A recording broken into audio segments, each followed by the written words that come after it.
I'm Janet Morana, Executive Director of Priests for Life. Welcome to Just Ask Janet. Well, do you know what is the most dangerous three little words in China? It's called "it's a girl." Did you ever think that phrase, "it's a girl," would be so dangerous? But in China, it is. So right now, I'm going to show you a video about how to save these baby girls in China. And when we come back, I have a special guest who's really going to unpack the tragedy of this one-child and now two-child policy in China. So let's take a look at Save the Girls.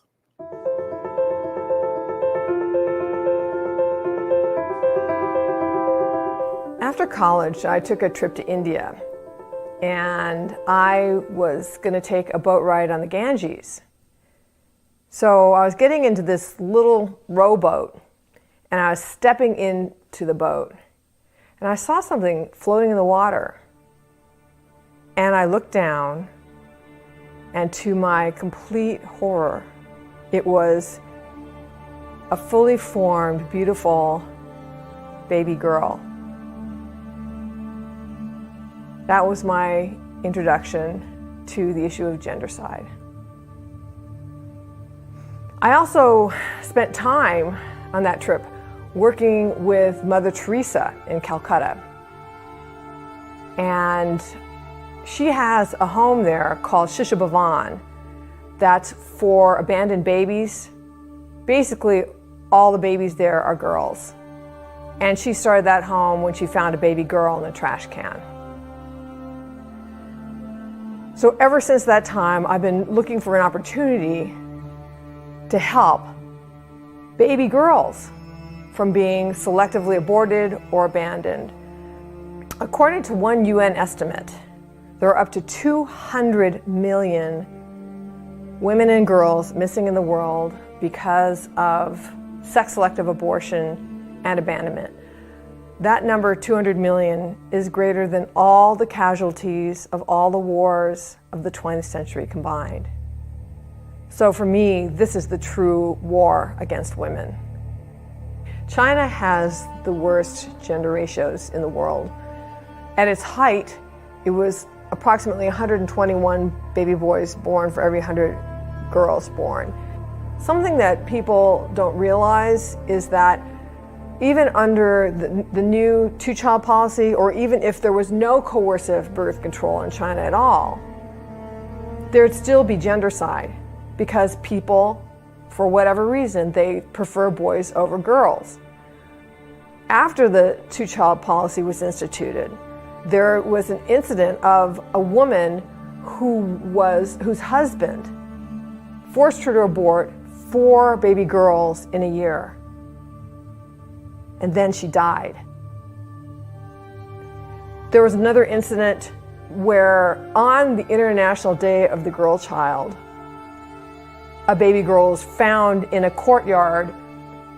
They think that somebody threw her over the wall because there was no other way to get into the courtyard, and she suffered brain injury and all kinds of internal injuries from that. So gendercide continues even under the two-child policy, and it's going to continue no matter, even if China gets rid of all birth limits.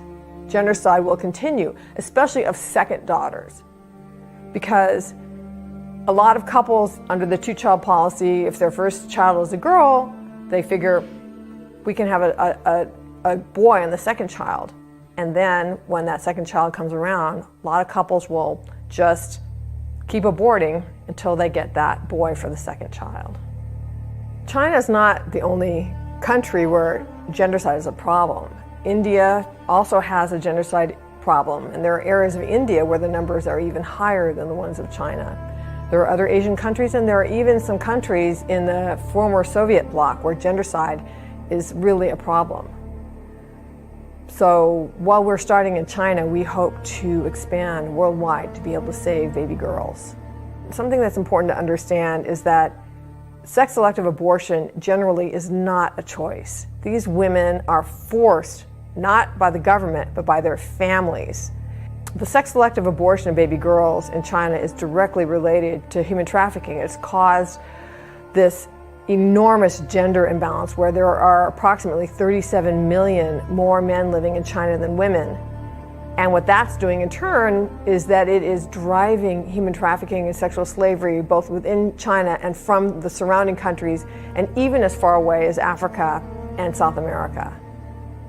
Women's Rights Without Frontiers is unique in that we are the only organization that has a network inside of China that is actively saving baby girls. And we've saved hundreds of baby girls in China. One story that was particularly meaningful to me was of this one woman who was being pressured to have an ultrasound. And she dragged her feet, finally went into the ultrasound, and discovered not only did she have one, but she was carrying 2 baby girls. So even under the 2-child policy, she would have used up her entire quota and both of them would have been girls. So her mother-in-law started the pressure for her to abort those baby girls, and she didn't want to. She wanted to give birth to her daughters and she didn't know what to do. So fortunately, our field worker found out about this and went to her door and said, "Congratulations on your twin daughters. Girls are as good as boys. And we're not only going to offer you 1, but we will offer you 2 monthly stipends for a year to empower you to keep your daughters." And with the encouragement and with the promise of resources, she was able to convince her mother-in-law, convince her husband to allow her to give birth to these girls. And now, of course, everybody's in love with these baby girls. They're totally adorable. The message of sex-selective abortion is that females are so worthless that they deserve to die. I believe that this is the most violent form of sex discrimination that exists.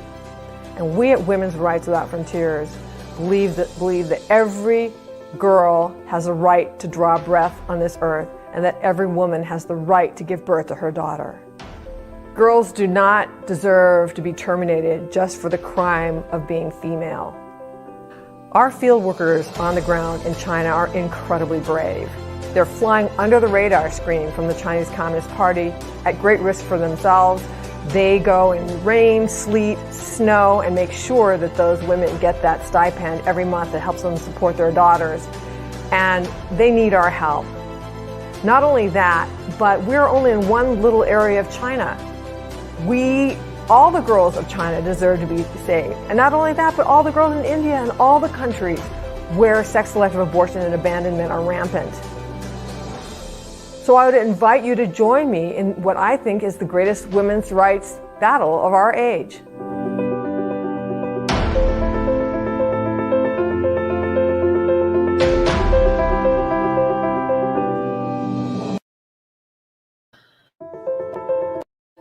Shocking, right?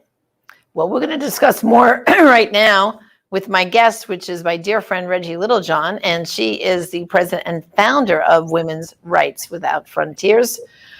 I mean, Reggie, first of all, I mean, thank you for what you're doing. But like you just said, you're saving a couple of hundred girls at a time. Meanwhile, about 1 million of them are still being killed, right? I mean, the numbers are just like staggering, aren't they? Well, Janet, we've saved hundreds of baby girls in China, and we would love to be able to save many, many more. But it's all a matter of resources, and it's also a matter of finding field workers who are willing to take on this work. So we are the only organization in the world that is able to save any baby girls in China, because the work is very, very dangerous for the field workers. And so we would love to do more, but it's not so easy to find people who are willing to put their lives and their freedom on the line inside of China to do this work. But we need to support the people who are doing it. Yeah. So in the very beginning, Reggie, how did you, how many trips to China did you make? How did you even begin to create this network of field workers on the ground? Well, I went to China in the 80s, and this is before I started doing this work. And my husband and I took an expedition to Western Tibet, and we saw a very brutal crackdown, or we saw the results of a very brutal crackdown of the Chinese government against the Tibetans. And at that time, I said, if I ever have the ability to tell the world the truth about this government, I will do it. Then I worked with Mother Teresa in Shisha Bhavan and saw her work on behalf of baby girls. And it just really touched my heart. And then fast forward, I went to Yale Law School. I became an attorney and became aware of forced abortion in China. Forced abortion and forced sterilization. I represented a refugee who had been forcibly aborted and sterilized in China. And so that was in the mid 90s. And that's where I became aware of this. I knew that China had a one-child policy, but I did not know it was enforced or forced abortion, including up to the 9th month of pregnancy. So I left the practice of law and founded this organization. And now we are saving baby girls. And as you know, we are also saving widows in China, but we can talk about that some other time. I know. And Reggie, I've known you for quite a few years and I've been following your work. I think one of the most horrific pictures that you had was of one of these Chinese women. She was literally strapped down to a bed and forcibly aborted. And that baby was, I think she was either the 7th, 8th month. This baby could have lived outside the womb. And then they forcibly aborted her. And there was that aborted baby now killed, laying next to her in the bed. That image, Reggie, has always stuck in my mind. And I remember you saying to me, well, Janet, that's happening every day in China. That's every day. See, this is the thing. The Chinese government is a brutal totalitarian regime. And if you dare to talk to Western media or expose their atrocities, you will be persecuted. Your whole family will be persecuted terribly. And so the only people who are willing to expose these things, like she allowed her husband to take that photograph, she allowed him to post it, is basically she didn't care whether she lived or she died. And that also is the way that I was able to expose these atrocities. And the first time I testified before Congress is there was a man and his wife, and she had been forcibly aborted at, I think it was 7 months. Right. And they were so emotionally shattered by that experience that they together made the decision that they did not care whether they would live or whether they would die. And he went to all the surrounding villages and documented horrific late-term forced abortions, including one in which the woman died because she was forcibly aborted at 9 months, and got that information out into the United States, and it came into my hands. And that was where I was able to blow out of the water the Chinese lie that the one-child policy was voluntary. It's completely coercive. Right. And you know what it is too, Reggie? It's creating a culture, like you're saying, among these people that it's kind of like there's the forced abortions, but then there's the ones that they're so afraid that if the government, right, because if they're pregnant with a second child, the government what do they keep track of them, they know it, right? It's a problem, isn't it? Right. So that's right.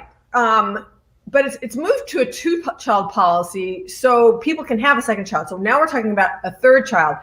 And there was a Radio Free Asia article that came out, I think it was last fall, that said that according to an official Chinese government statistic, last year that there were 8 million abortions of so-called extra children, out-of-plan children. Those would have been third children or women who were not married.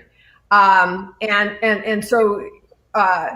what you're saying is, let's say those 8 million people, some of them might have walked into the abortion clinic themselves under their own power, because if you have an illegal pregnancy, you have a choice. You can either walk in yourself, or you can have the police, break down your doors and drag you in. And some women just decide that they'll go in themselves, but that's still a forced abortion.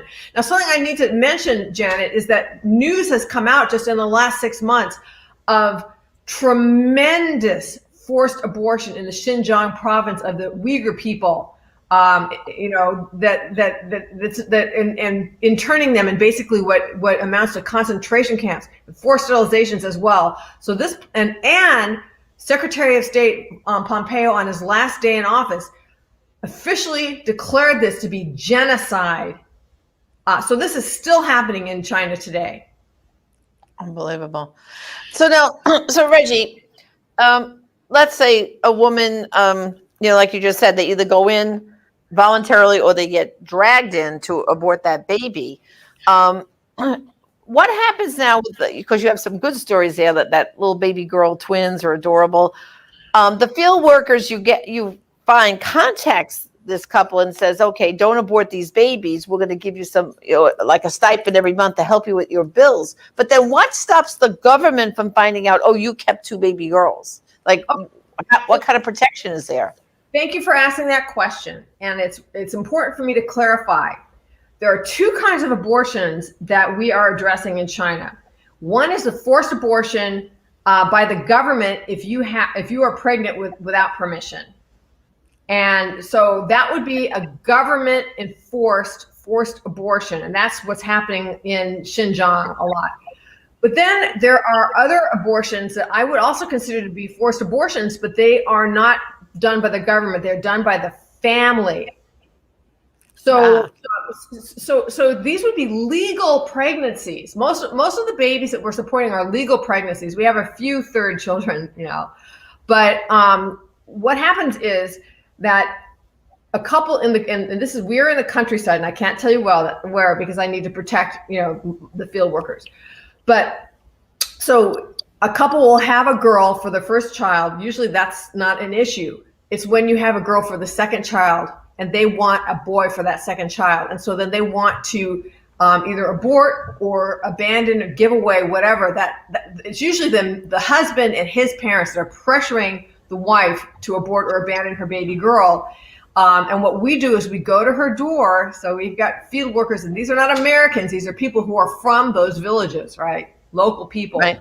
Go to her door and say, congratulations on your baby girl. Girls are as good as boys. And we will enable you to keep your baby girl by giving you this a monthly stipend for a year. So, and so what that does is it doesn't just pay the expenses. It enables the mother of the daughter to go to her mother-in-law and to her husband and say, look, I can't abort. I can't abandon this baby girl. She's a lucky girl. She's already bringing money into the family. So it gives her like negotiating power to keep her daughter. And we've had a very high success rate with that. I mean, that's amazing. Imagine that you have to negotiate to let your baby girl breathe air. I mean, it's just crazy. But you know what it is? It's the government has set it up like this, right? Because they want, you know, to carry on the family name, probably a boy, but because they're having this 2-child policy now, well, if you're misfortunate to have 2 girls, then, you know, it's really setting them up for failure, right? That's right. And that's why China is the only country in the world with a coercive birth limit of 2 children. And they have the worst gender ratio of any country in the world because it's totally related. Because you have this harsh birth limit. And then most people want to have a boy as being one of those children. So if you have a second daughter, you're in trouble. That daughter is in trouble. Well, I want to show our viewers here. This is my Christmas card from Reggie and a little Christmas ornament. Why don't you tell them a little bit about this Christmas card? Okay, so this is... You have it too. Yeah, I sent it to you. I kept a copy. So okay.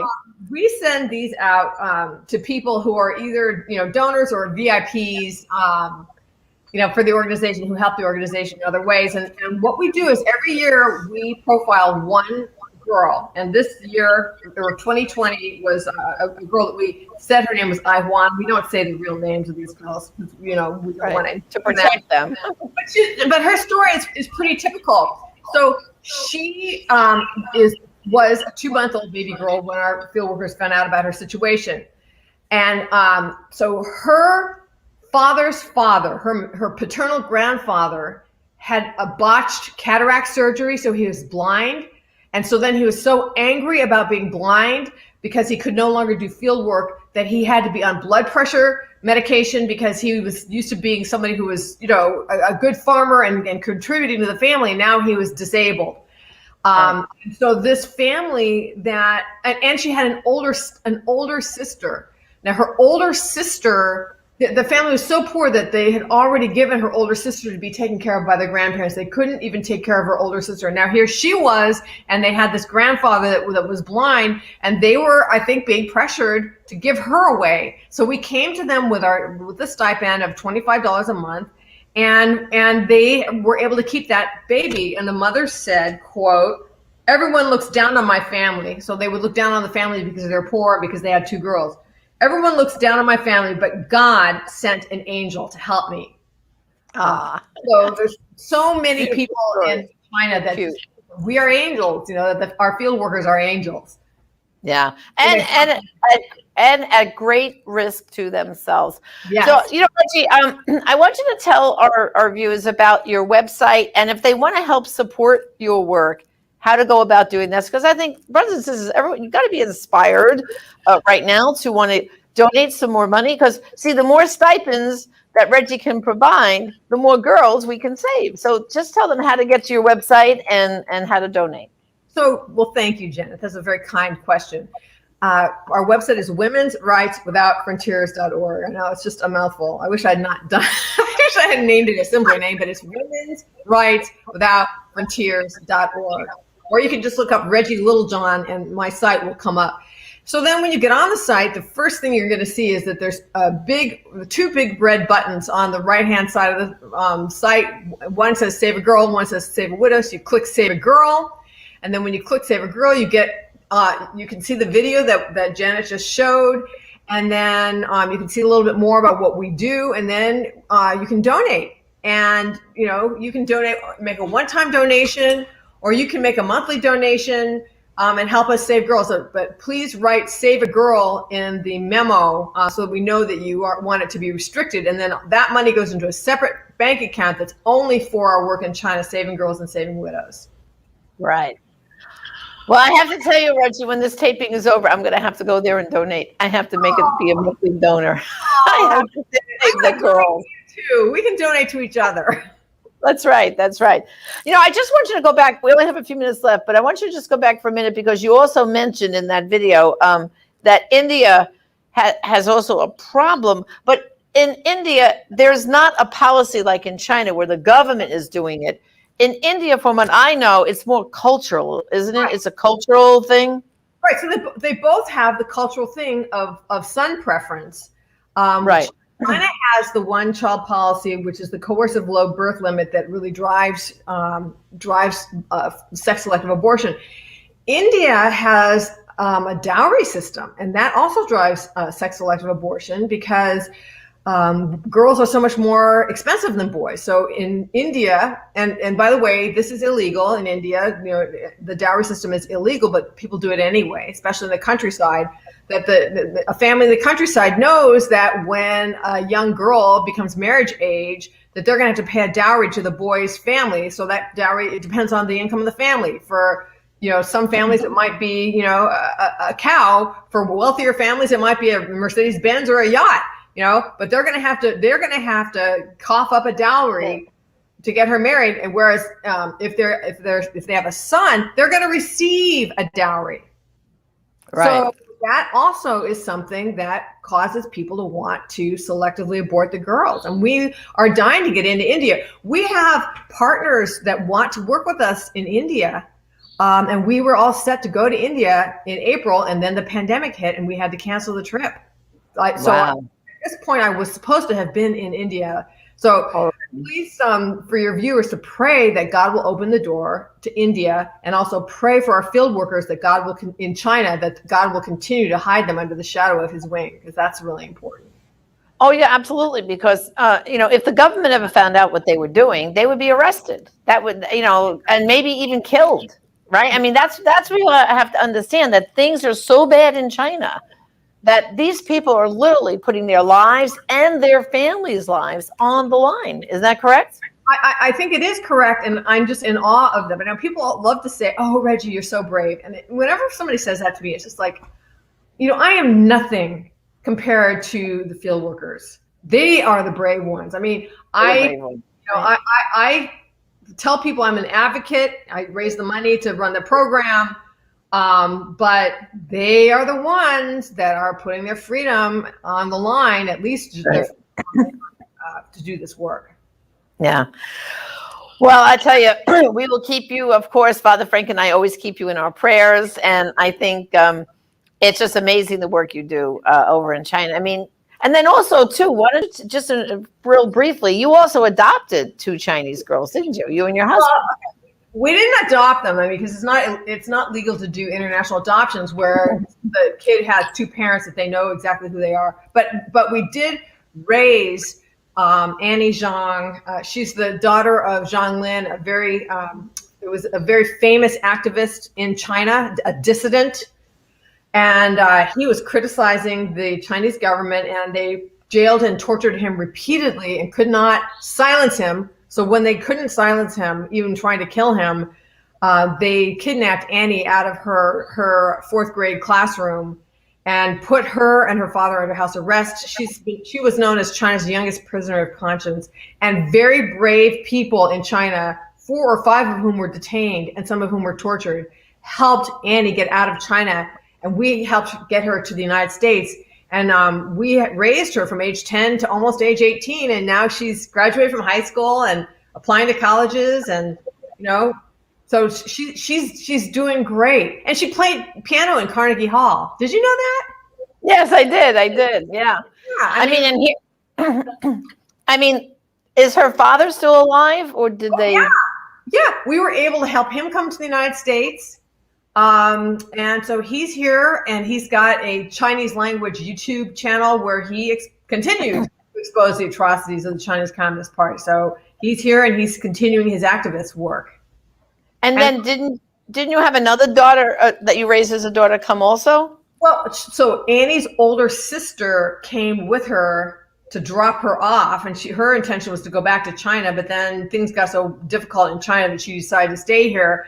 And she is doing great. I mean, both of the girls came as Chinese atheists, materialists, right?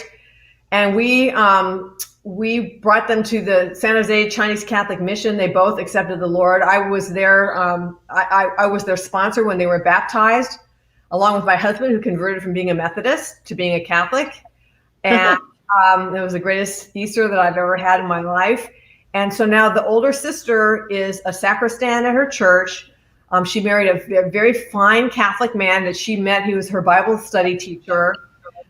She has put herself through college. She's going to be graduating this spring in accounting, and she has a job at one of the top 5 accounting firms in the world. So she's just a brilliant and beautiful success story of legal immigration. Exactly. Well, Reggie, I just want to thank you for joining me today, and God bless your work. And again, brothers and sisters, it's Women's Rights Without Frontiers.org. I encourage you to go there, give a one-time gift, or if you can afford a monthly gift, that will help Reggie and the field workers save more baby girls in China. So thank you, Reggie, for joining me today. God bless. You, Janet, and God bless you, and God bless Father Frank and Priest for Life. Okay. Well, brothers and sisters, I hope this was an eye-opening opportunity for you. I know I've known Reggie for a very long time, and I've just never ceased to be amazed about the wonderful work she and those field workers are doing in China. And of course, they need more help, so I'm hoping you can do that. So this is Janet Morena, Executive Director of Priest for Life. Thank you for joining me on Just Ask Janet.